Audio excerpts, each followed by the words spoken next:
Скъпи приятели, обръщам се към вас по молба на много от нашите активисти в русофилското движение в България и в партия Русофили за възраждане на Отечеството, да прокоментирам събитията с разрешението, което Америка дава на Украйна за използване на далекобойни ракети. Улисани в дребнотемието, българските политици не коментират въпроса. Медиите неутрално някак си съобщават за това събитие и действително съм съгласен с вас, че въпросът изисква малко разяснение и малко така по-задълбочено изясняване на това какво се случва и каква трябва да бъде нашата позиция. Специално говоря за позицията на русофили за възраждане на Отечеството в България. Оценките за това разрешение, ако мога така да използвам този термин, който се налага на Америка, спрямо Украйна да използва тези оръжия, далекобойни, първо трябва да се има в предвид, че разрешение Америка дава сама на себе си, тъй като тези ракети не могат да бъдат насочвани, не могат да бъдат управлявани и тяхните траектории не могат да бъдат изградени и създадени по съответния военно-технически път от специалисти в Украйна. Това се прави от специалисти в НАТО. Така че разрешението на американците на САЩ е сами на себе си.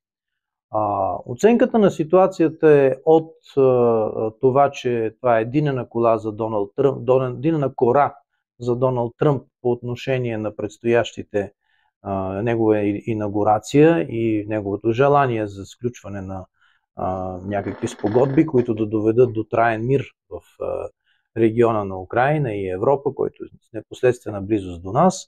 Другата оценка, която звучи от изток, звучи от Русия и от други страни, е, че това нещо ескалира конфликта, превръщайки го в глобален, тъй като, както преди малко казах, НАТО дава разрешение само на себе си, тъй като те насочват ракетите. И третата оценка, която е на Зеленски и на неговите симпатизанти, е, че едва ли не това нещо е закъсняло само по себе си. Чисто така, геополитически, отчитайки, че ние се намираме в един момент на преход от еднополюсен към многополюсен свят, трябва да се отчита факта, че вече ключови говорители в Америка признаха, че света към този момент разполага с три свръхдържави. Китай, Русия и Америка. Китай като най-голямата икономическа сила, Русия като най-силната военно-техническа страна. В този смисъл новоизбрания президент му предстои в тази много сложна ситуация и обстановка да се опита да укрепи военно-технически, финансово-валутно, търговски, икономически, всякакси лидиращата позиция на Америка в световен мащаб или поне в тази част, където тя все още успява да доминира.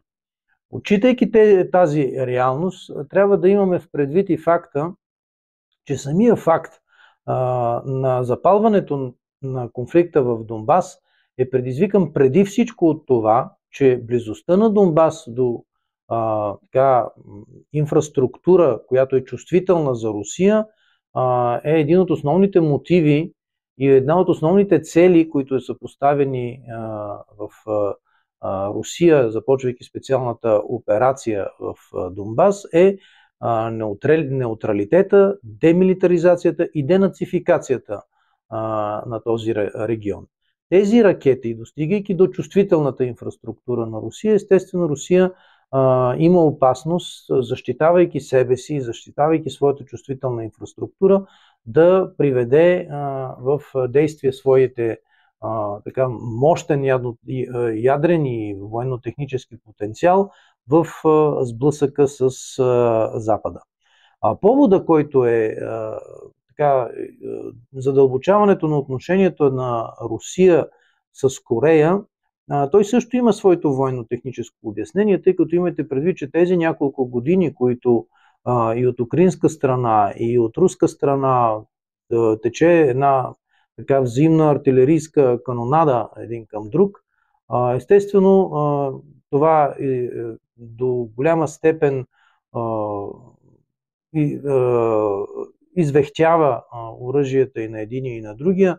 И това, което предоставя военно-технически Корея като артилерия, говоря за 160 мм артилерия, която бие на 40-60 км и надхвърля 155 мм оръдия и гаубици на Украина за сметка на 152 мм от страна на Русия. Естествено, има голямо значение на Русия, но Русия категорично каза, че взаимоотношенията между Корея и Русия не са работа на Запада, отчитайки огромния брой, между 15 и 20% наемници, които воюват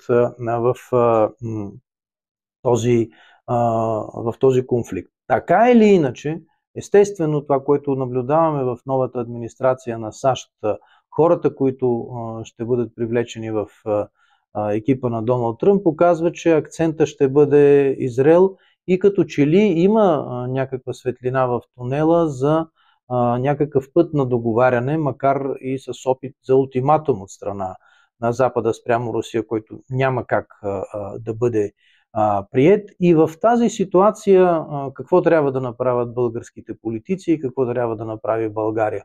Естествено, на първо място тя не трябва да мълчи и естествено на второ място българската позиция трябва да бъде неутралитет в тази създала се изключително сложна ситуация, за да може България да не бъде въвличана в този конфликт. Благодаря ви.